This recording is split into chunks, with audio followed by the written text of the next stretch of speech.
How you going, mate? I'm doing all right. I can't complain with the result last night, but see how we go tonight. Did you sleep well last night? I got my 6 hours. That's all I need. Really? So no issues? You didn't rerun the race? You didn't rerun the night? I felt like even at the Calcutta here at the Flying Horse on... What night was that? Thursday night. You were all business. Very serious. You pour so much time and effort into being here this weekend. But I felt like last night the pressure relief valve was released. Am I right or am I wrong? To a point, look, it's definitely relieving to know you're quick, but you still got to keep a level head and know that everyone else here is quick too. There's a lot of good competition, and it's going to be tough tonight as well. Yeah. Mission accomplished last night. Did you surprise yourself at all winning that silver dollar feature? I definitely did, yeah. Really? Yeah, I did. You won the prelude in December and you surprised yourself last night. Renee, can I ask you just to jump over to the bar and just ask if you can turn that music down, please, in the beer garden? Please and thank you. If anybody can hear us in the bar, if we can just wind the music back down in the beer garden. Thank you.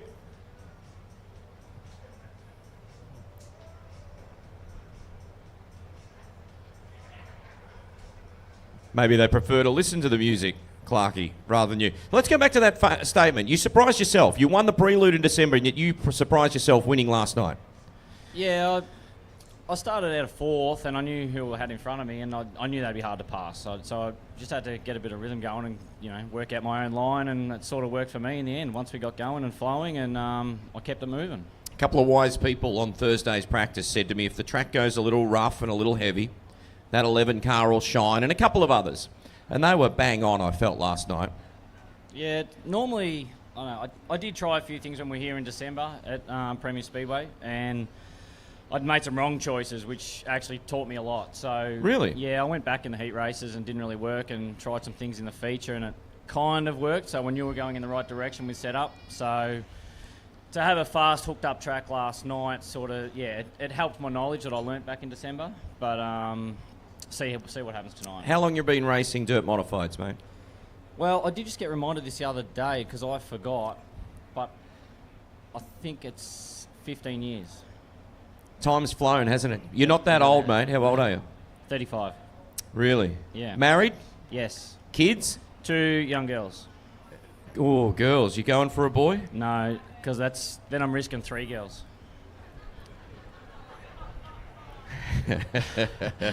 Is that fair enough? You don't ask me that question, mate. I'm married as well, and there is a real right and wrong answer when you're saying that you risk getting 3 girls, because that'll make 4 because you're married to one. That's right, dead right, yeah. Mate, what's your day entail? What do you do for a job? I'm a diesel mechanic, so... Oh, really? Yeah, Heavy equipment? Heavy equipment, yeah, road transport, yeah. Oh, really? Anything, locomotive engines to, trucks and excavators. Is that a fact? Do you work for yourself or you work for a company? I do, yeah. So the last 18 months I've gone out for myself, just working on my own, and it's been okay. Nice. What time does your day start? 4 a.m. The alarm's set for 4 o'clock every day. Shit, why? Do you normally get up then? Oh, mate. Or is that when you go to bed? Mate, I might get up, peek out and go, yeah, it's 4 o'clock, and then I'll see you at 6:30 or 7. Well, what are you doing at 4 o'clock? 4 o'clock, and I get up and go to gym every day. Say that again slowly. Sorry, I'm talking too fast. You just said you go to the gym, then you go diesel mechanicing all day, and then you race on weekends, and you're married with 2 girls. It sounds like a lot when you say it like that. Yeah. I just need a drink. Something stronger than that. You fair income, 5 days a week. Yeah, fair income, mate. Yep. Why?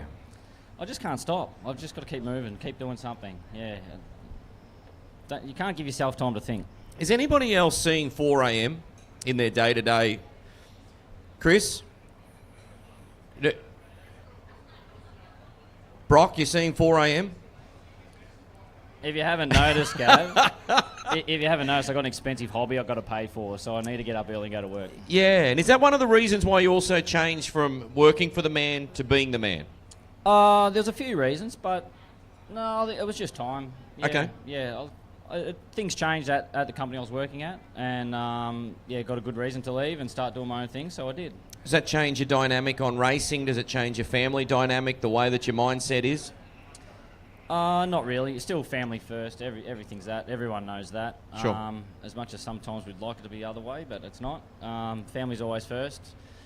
But racing dirt modifieds is definitely a big passion of mine, and I've been doing it for a little while, and I feel like I'm creeping up to the top end, so I really want to try and give it a good shot while I can before I get too old. terrible, isn't it? To be low 30s. Mate, do you re-evaluate the goals now based on last night's performance leading into night 2, the final here this evening? Look, everyone comes here with a goal. They want to be A1. That's no lie. Like that's what everyone wants. But you know, you just got to concentrate on passing the car in front of you, one at a time. That's all you can do. You know, even if you start off the front in the heat or even the feature, you're gonna be starting at the back at other times. So you've just got to concentrate on keeping a clean nose and finishing each race and moving forward. You should be a politician, you know that. Every driver has that zero laser focus that nothing else other than a win. But then we still go into the political mode that, yeah, we're just going to have everything go right. And yeah, but you're ultimately here to peel off one of the ones and leave one on tonight. Everyone says that, yeah. Hopefully. That'd be good. That'd be ideal. Good luck tonight, mate. Thank you very much, Gav. Come on, folks. Put your hands together. Silver dollar champion number 1. Brett Clark. 4 a.m. I'll be thinking of you Monday morning, trust me. Let's welcome him in, everybody. He was keen to go a little earlier. Silver dollar number 2 winner. Driving the Victoria 4. Make some noise for Paul Tyndall. Yo! Hey, Paul. I'm going really well. Not as good as you, some would say. Do you need a wedge? You can grab one. That's Brett's water. I'll get somebody to top some water up for you. Would you mind just grabbing him a water? Just before, please and thank you. Thank you. One's filled up for him. Straight in. There you go, mate. Don't say I don't give you something for nothing. Thanks, Cody. Cody? How good was last night, Paul? Yeah, I think we had quite a bit of luck early on. We drew well, we got a pole. We generally run very well starting off the front row. The next heat, coming off the rear, the car was still tight, but I was just trying to drive around it. It was fairly chaotic with cars bouncing around everywhere. But luckily, most people sort of kept stuck to their lines a bit, which got us through. A yellow would have been nice in that heat race, or maybe 2 yellows would have been nicer for me. Perfect world. I'd be a world champion, mate. You know it's not that easy. Now, twice you've told me you were lucky last night, and I say that's BS. You were brilliant. You drove really, really well. This is actually my 40th year of racing. So you should be good after a few years more experience, I'm tipping. Doesn't stop me from smashing the wall down all the time, though, does it? But at the end of the day, you never stop learning, do you? No, that's right. Especially this car. This is only its 3rd night out for this car, proper night. And I still really don't have much idea. Asked Kev a few questions last night. He was forthcoming, which is good. Won't be after you beat him last night. Well, higher on points. Oh, no, actually, he's higher than me on points. Yeah, he does. So. But, yeah, we'll try to work it out. Like, I broke a 20-lap record in super sedans at Warrnambool Speedway, 20 years ago. So that's still one of my goals, is to try to capture as many lap records as I can. But Paul, that was one of the more popular wins we saw last night. Your peers and the fans were very excited about you winning. Hence the reason you've been around a long time and very well respected. Yeah, I think so. Like, I certainly help out a lot of people. And at the same time, I ask for help as well from the guys that are working well. To be honest, we've got a really good engine builder.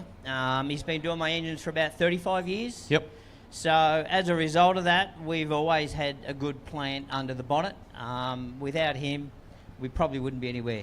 You credited Paul Marcoulin as a big part of your program. He owns the race car. Yes, he does. He throws a lot of money at it, which is good. He needs to throw more yet. If he's here. Oh, g'day, Paul. There he is, Paul. Definitely needs to throw more. There's some more things that we would like to do. Probably find a younger driver for a start. After 15 laps, I was blowing like a train, I tell you. Well, we're going to get to that point. Did you go to the gym this morning at 4 a.m. with old mate over there? Because you probably needed to. You were huffing and puffing. Yeah, no. That was only 15 laps. I know. One of the vices I do have is we're still drinking beer at 1 o'clock in the morning. So, Corbett's are over there going, yep, that was us too, right? Oh, yeah. Well, that's typical, isn't it? I mean, what else is there to do it? Sleep, I would have thought. Yeah. An amazing weekend thus far, Paul. What do you do tonight? What do you do tonight to get that feeling back? Well, I think it's going to go slick. This north wind, we got sprint cars and we got late models. So we're going to start putting together some packages to hopefully get it to work on the slick.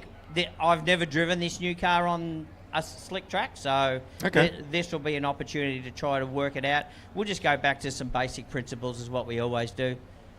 So you're Jane Bunn now. You're predicting weather. Always. And I don't mind Jane's buns either. They're pretty good. Is everybody aware of who Jane Bunn is? Everyone from Victoria? Boys, you understand who Jane Bunn is?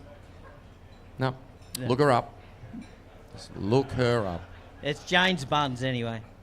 Paul, congrats on the win last night. No Good luck worries. tonight. I hope you enjoy the ride. I know you will. You and Paul are doing an amazing job, and keep up the great work. Yeah. Well, look, more than happy than anything was I got that friggin' 3-car working for a change.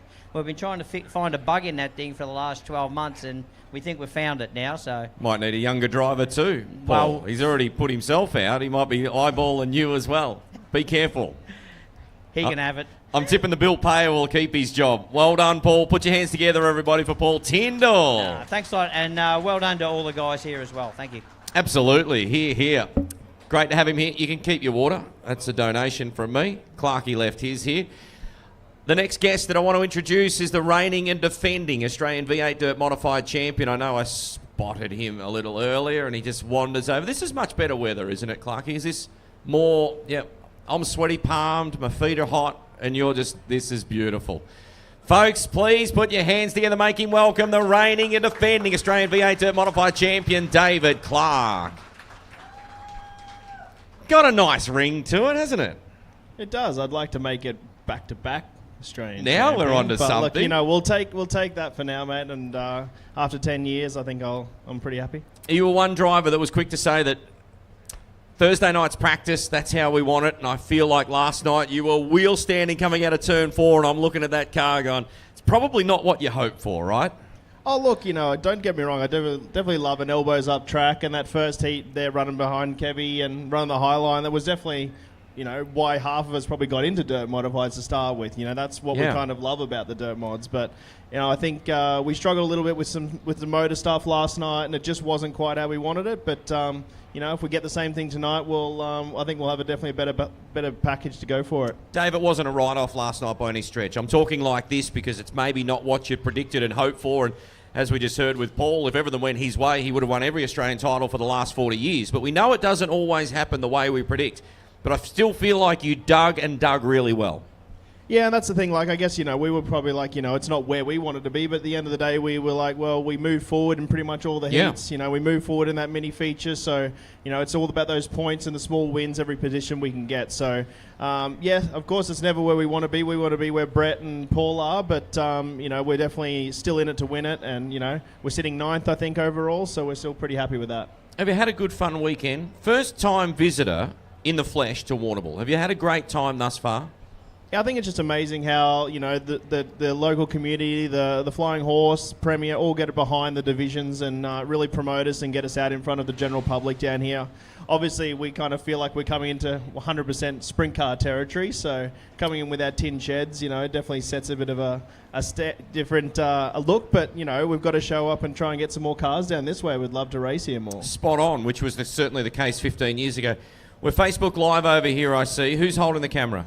That's Mum sitting over there, so she's filming it all for family and friends at home. You had half of the table at the Calcutta on Thursday night. There are a lot of people here. How many have you brought down in your troop?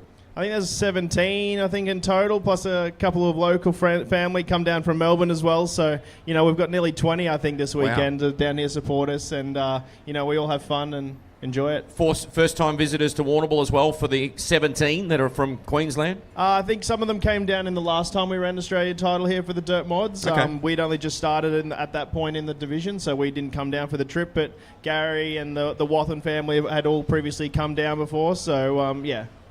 They love their racing, don't they? Absolutely cool to see you here. Tell me about the American stuff. Is it on the horizon for you? There's a number of competitors that are doing it and doing it successfully. Tell me if it's on the horizon for you.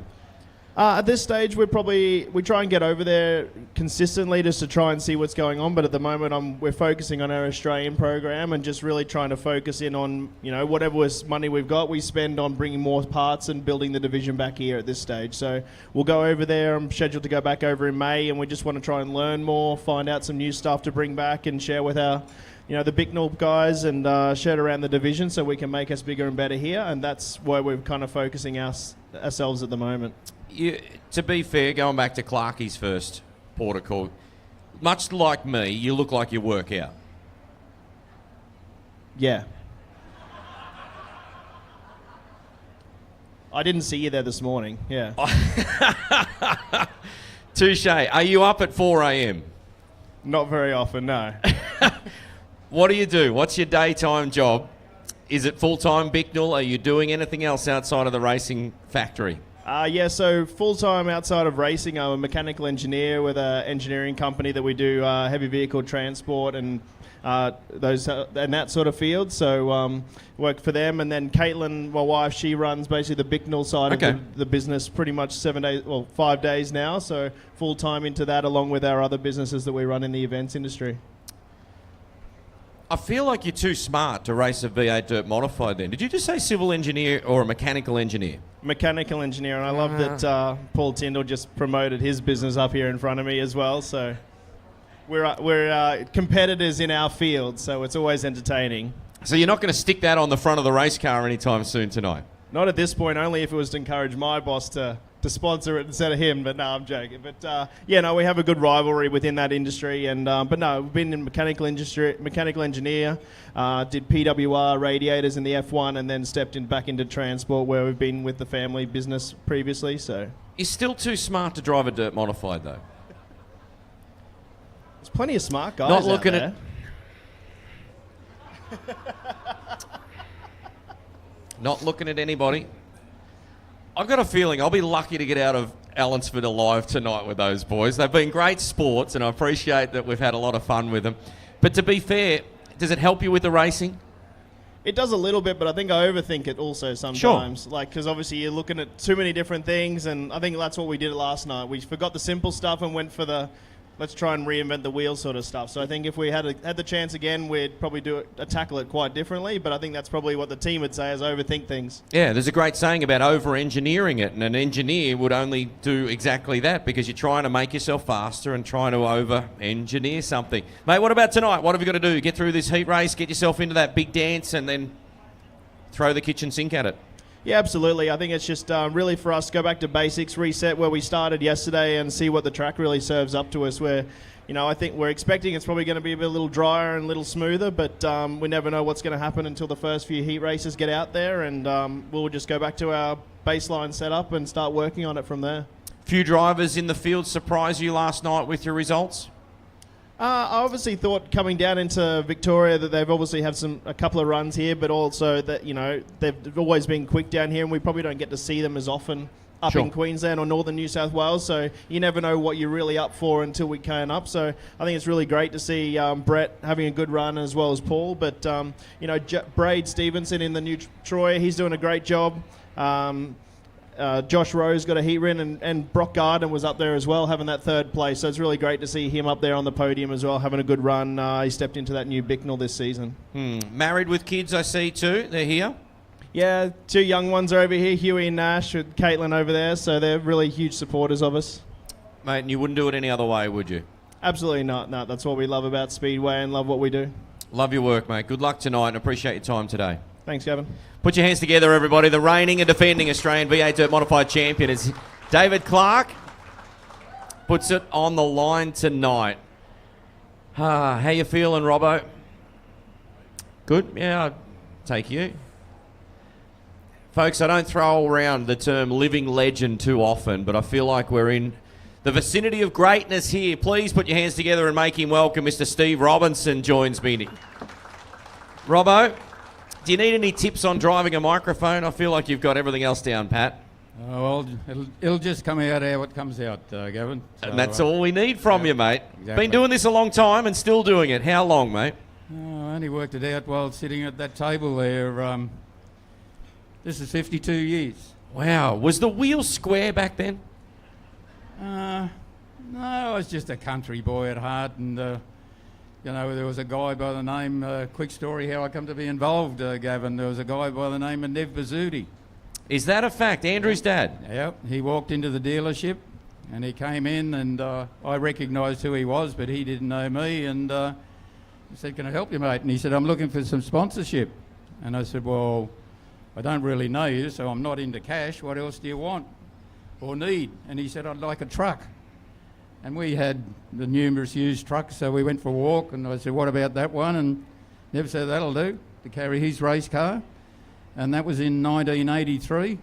And we became friends after that. And then one time I was in Nev's race shed, and there was a 253 engine sitting on the floor. What are you going to do with that, Nev? Oh, I might sell it. And I said, well, how about you build a car and I might have a go at this? Because I sat in the grandstand with my wife. And Nev said, righto. And to this day, I think Nev Bazzuti thought, well, if I build in those days a hot rod for Steve Robbo and I got my super sedan, I might have 2 cars to drive. So anyway, he built that car, and history is the rest. The rest is history. Where was your first race, mate? In Lismore. Yep. And the first season I won the Arse About and Upside Down trophy. I spun that car out every bloody meeting, and it was a Escort. They had Dyna diffs in them, and you know, they were the days. And sometimes you look back and I'm sorry I sold some of those earlier cars. So that's how I got started with it, Gav. What about the transition then into the hot rods, I'm tipping as they were in the day, and then Yes. obviously into the dirt modifieds through the 80s and early 90s? Exactly. Well, there's another story. Yeah, I wasn't too popular with this one.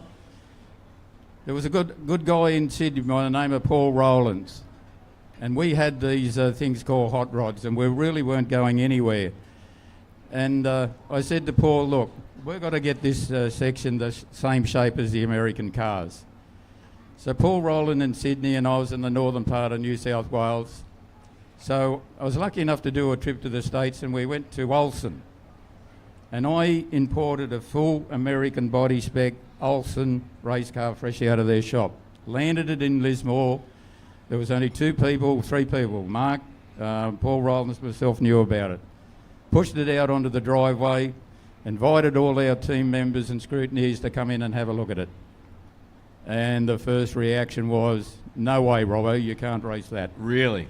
So we went through, this is where we're not American, rah, rah, rah, and all of the objections. We had to change a few things. And I often think back, if someone didn't do that in those days, Gavin, our cars wouldn't be looking the way they are now. And it reminds me of the story when Gary Rush was doing the same in sprint cars. Was there ever an inspiration from what Rush was doing, importing sprint cars at the time, or was there just no crossover at all? Well, we had to get back to one division. Like, what happened in those days there, we had the Victorian guys would have what they call their hot rods, and we were going the East Coast modified way. So we had to get something where it was on common grounds. And that took 2 years for us to combine and get back to one organisation. So the bringing in of the Olsen dirt modified from the States helped us do that. And some people ask there, why have we got the big tyre? Well, what happened in those days, the southern guys had the big tyre on their hot rod type things. We were East Coast modified with a super sedan right rear. So it became a compromise. Yep. How were we going to get as one? So we gave in to the big tyre. We also had open engine rules. Yep. Victorian guys had 11.5 compression ratio. So we had to give in on those 2 things, and then it all developed into one, and here we are there now. So, Steve, apart from yourself, who's the greatest you've seen? Who's the best to strap in? in dirt modifieds? Yeah. In Australia? Yeah. Whew. Apart from yourself. No. Jeez, Gavin, you caught me on that one. Why? You must talk about this stuff. You just drove 20 hours with your boy from Well, there's Lismore no to doubt. Warrnambool. What did you talk about?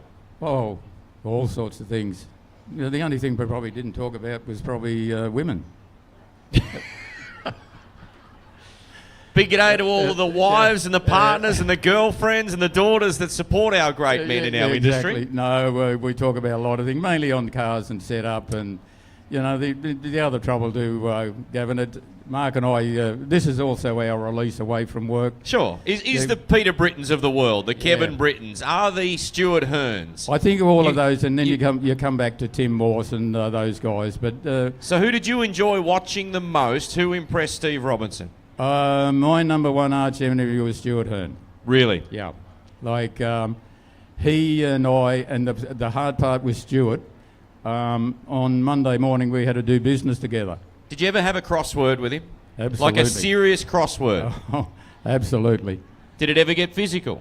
No, never. Never Honestly? ever. Honestly, yep. Close though.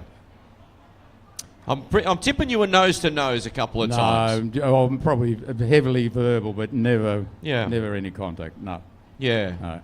So instead of getting angry and violent, Gav, I used to put a sticker on the dash of the car. Don't get angry, get even.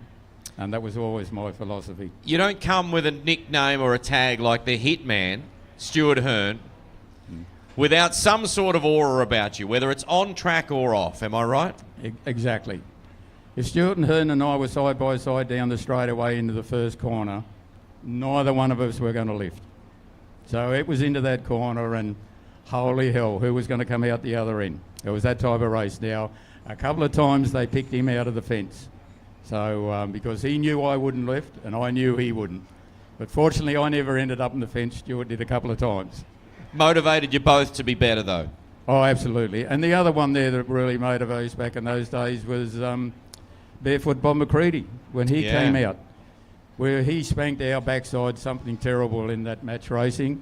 But there was one thing that they always do: you only race as well as your opposition lets you. Sure. So Barefoot, he dragged us along. And one night I passed him. I passed Barefoot Bob McCready. And man, was I happy. I didn't beat him. He got me back, but I passed him. And I was very happy about beating a Yank. And I love how fondly you remember that, the smile that comes across. Yes. Yeah, he was a great competitor, but he got homesick. He bitterly got homesick, and that's when he then recommended Tim Fuller to come out. And, you know, when we talk about the Americans, that's where we're missing a little bit on that to get another one out. We've had a close call a couple of times to get another American out. Yeah. So, but like David and the other guys were saying, our division is still building. It's sort of a roller coaster, Gavin. If we can get them stronger down this part of the world, it'd be good. I'd certainly love to come back to Warrnambool. What a great town and venue all this is, and this establishment, what it does for the sport. Your Calcutta the other night, awesome event for that. So a big congratulations to everyone that's been involved in this event this weekend. We appreciate that too, Steve. Looking into tonight, straight question again, who's going to win the Australian title? If it goes like last night, I think your first man you interviewed, closely run by the second man you interviewed earlier. Gives me a little goosebump thinking a Victorian could be the winner of that. First one since Tim Morse. Yep, I tell you what, the way those guys were going last night, that's if the track stays the same. It might be a different story if it goes away. That's sort of with this weather, maybe it will. So, and that's the thing there, Gavin, with it. There's a lot of guys here who have had four-coil cars for a while against the torsion bars. These four-coil cars on a rough track, they're a bucking Bronco. So, saw a little bit last night, didn't we? So it depends on the night. Those guys had the advantage last night and might swing around tonight. Tell me about the Silver Fox Award. You give this out and I love it. You tell me how it started and what it's for. A guy by the name of Sean Mortimer came and said, look, we want to do a memento for the highest point scorer going into the feature race. And Sean always thinks there that it's about getting the points and strategy in the event to go forward to be off pole in the feature. And Sean said, Steve Robbo, you've got silver hair. I want you to be the Silver Fox because of the strategy. You've got to go, play the long game, get to be pole in the feature race. So I owe that privilege to Sean Mortimer. It was his idea then to call it the Steve Robinson Silver Fox Award. So I think we've been doing that now for the last 12 years ago, and we've been doing that. Man, I hope you continue to do it for a long time. Yep. You're an absolute living legend of our sport, an absolute ornament. I appreciate your time today, and I appreciate the stories. Yep. I could talk to you for the next hour or two. We know that, but please enjoy the weekend. Please enjoy tonight, and I appreciate the effort to be here once again. Thanks, Gav. It's been an absolute pleasure, and congrats again to you and your team and Flying Horse, Premier Speedway. Mick over there, it's been awesome. Thank you. Steve Robinson, everybody. Put your hands together for a superstar of our sport. Wonderful to still see him turning circles with his boy, Mark. I think we're on to our final guest. I'm pushing that. Yeah, we're a little bit late starting, but I want to catch up with Kevin Britton, a 5-time Australian V8 Dirt Modified champion who's joined us Again here today, folks, please put your hands together for him. Driving the 34, Kevin Britton. Nickname the Hulk, mate. I don't see you getting up at 4 o'clock lifting like me, like Clarkey, like the Corbett boys. We all lift at 4 a.m. and yet you've got the nickname the Hulk. I feel like I could take you over a very short distance. Good to see you, mate. How you going? Yeah, doing pretty good. So bit warm for me, but anyway, it is what it is. Brisbane weather, and this is warm. Yeah, I always like the cold. US weather, though? Yeah, it's all right. Yeah. Close. Yeah. Where did the nickname the Hulk come from? So it's probably from my younger years. I was actually my uncle. I don't know. We were at a party one night, and he just looked at me and said, "Man, you're just like the, I think I had to lift something up or whatever. It was pretty heavy, and he was like, "Man, you're just like the Hulk," and it just kind of stuck from there. And you get that job at home, I'm sure. Lift heavy things. Love it, mate. How's this weekend going for you? High points after last night. You didn't win a silver dollar, but man, you've got yourself in a very good position. Yeah, that's it. I mean, we're pretty good on points there. It's just definitely disappointing to not win that silver dollar, but unfortunate issue with the steering. So still don't know if I had enough of what Brett had out there, but no, we definitely a bit of a curveball of how the track was, but what was what it was, and we were making the best of what we could.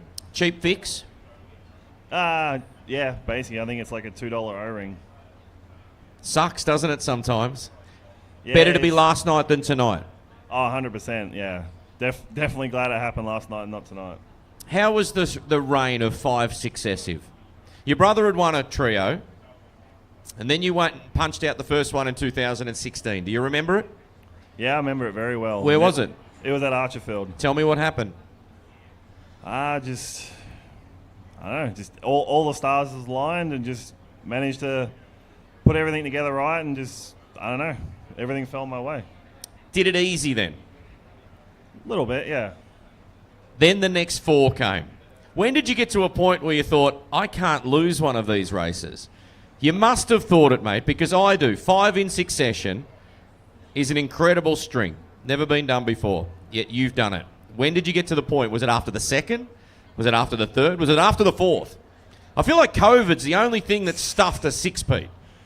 Yeah, COVID definitely screwed that up a little bit for us. But no, I mean, it was, honestly, everyone was just treated, I honestly didn't expect to win it, to be honest. Every single time it was like, all right, well, I've won 2, I've won 3, there's no way I'm getting another one. And yeah, it was, every single one was hard fought and just felt like a big accomplishment to get, and definitely wasn't just thought, you're going to get this easy. Which was the sweetest?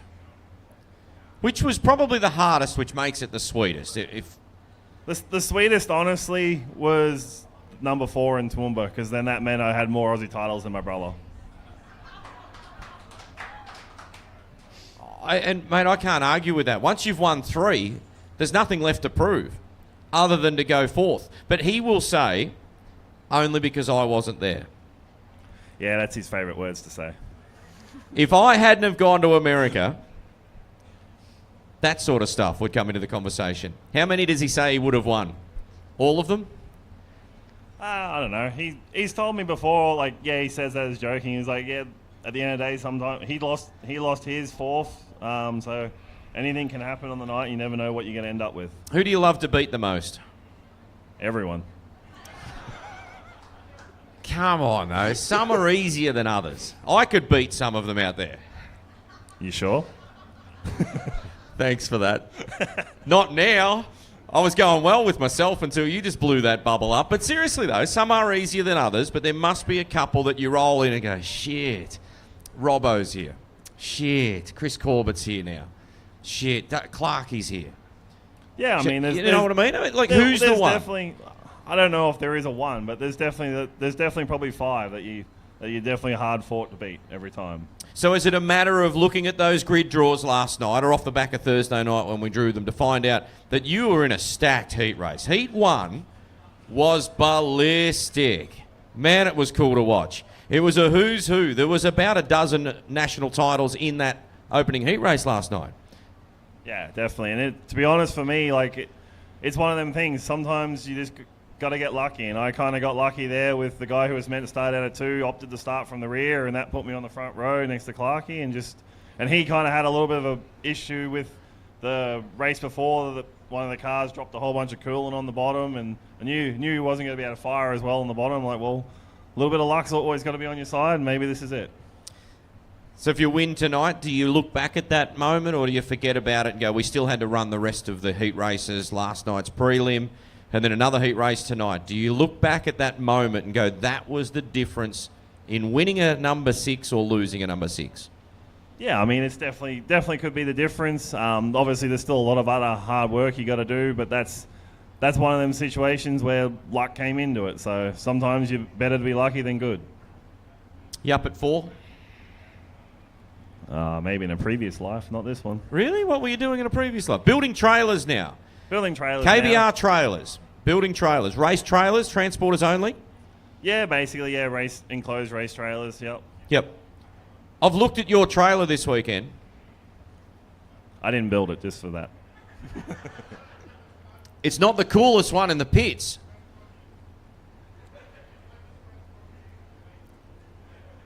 So tell me why you don't have the flagship trailer for the 34 or the one after tonight. Basically, because every time I build a trailer, someone wants to buy it. So I never get to keep them very long. But if you got up at 4, well, I reckon you could Then find some I'd time. probably just sell more trailers. Business is good? Yeah, business is really good. Very busy with the trailer side of things. JBR Motorsport as well, important in selling the Troyer cars, quite busy as well. And yeah, also dealing with a precast yard a little bit here and there as well. So definitely quite busy. USA on the radar? It's always on the radar, and I'm probably a little bit more fortunate than most others where being my brother's over there racing, so it's pretty easy for me just to go over there and roll out his backup car and just go out there and have a bit of fun with it. How significant is leaning on that surname when you approach the US scene? Oh, I mean, they couldn't give a crap who I am, basically. But Even though Pete's over there doing his thing? yeah, they don't care who I am. They just see me as another roadblock. Jeez, I wouldn't argue, but seriously, you're hardly a roadblock over there, right? Not my last tour. It definitely was a bit of a roadblock. Mate, who's here with you this week? How many people? There's 8 of us total down here. So I got my 2 little boys there, and my girlfriend Haley, my mum, Haley's mum's here as well, my crew guy Potty, and also Luke here as well. How important to have family? You didn't have the family here on Thursday night. Do you miss them when you're not with them racing? Yeah, it's definitely love having the family around, and it was one of them deals with kids going to school and all that, so we made the decision not to have them down here early enough for the Kolkata, but no, definitely glad they were able to show up here yesterday. Yeah. So when I picture Hulk, right, if I've got the nickname Hulk, I picture on race day, he turns to a green. He turns feisty, ferocious, don't talk to me. No. Nah. What, he's gentle giant. What does that mean? Depends. What does it depend on, Kev? What, gentle giant or Hulk? What are you? Make up your mind, will you? It depends on what's happening. If I'm feeling good, then I might be a little bit nicer. Yeah, but on race day, though, when you wake up in the morning, are they just all the same? You don't have that red mist? No, not really. I only kind of get that behind the wheel sometimes when someone cuts me off or... See, now we're getting drive somewhere. me out Who of the cut way. you off? Who cut you off? I think 90% of the field has at some point. Beautifully done, mate. Hope you've enjoyed this weekend. Welcome to Warrnambool. You been before? Yeah, believe it was back in 10 about years 20, ago, yeah, something? 2016 there. Yep. Coming back from a tour from WA, and yeah, I think we called in and did a race meeting here. Have you enjoyed your time? Yeah, kind of felt like last time we were here. We were up on 2 wheels and trying to sell belly pan sponsorship. Yeah, none more so than Braid Stevenson last night. Anybody see that in the final? About 2 times in a row, we had a good look at that underside. Mate, good luck this weekend. Good luck tonight. Absolutely appreciate everything you've done for this industry. Appreciate your time today, bringing the car down as well. I know it's probably not your jam for everybody that races V8 Dirt Modifieds or any other division for that matter to sit up here in front of a live audience. Have you done much of this stuff? A little bit here and there, yeah, definitely. You love it though, don't you? It's what you got to do. It's the show you got to put on. We're all here for the fans, basically. So without the fans, we can't do anything. So got to do what we got to do. Love your work, mate. Good luck tonight. Thank you very much. Put your hands together, everybody. A 5-time Australian V8 Dirt Modified champion, Mr. Kevin Britton, will be chasing Clarkie's number 1. Folks, that's a wrap for me. 1 o'clock, we said, was the wrap-up time. I appreciate everybody that brought their race cars out to put them on display. I appreciate everybody that came out here as well, live at the Flying Horse. Don't forget, they're still serving meals right throughout the afternoon. Public gates open at 4. We look forward to seeing you on track. Appreciate your support. Hope you enjoyed today as well. Thank you and good afternoon.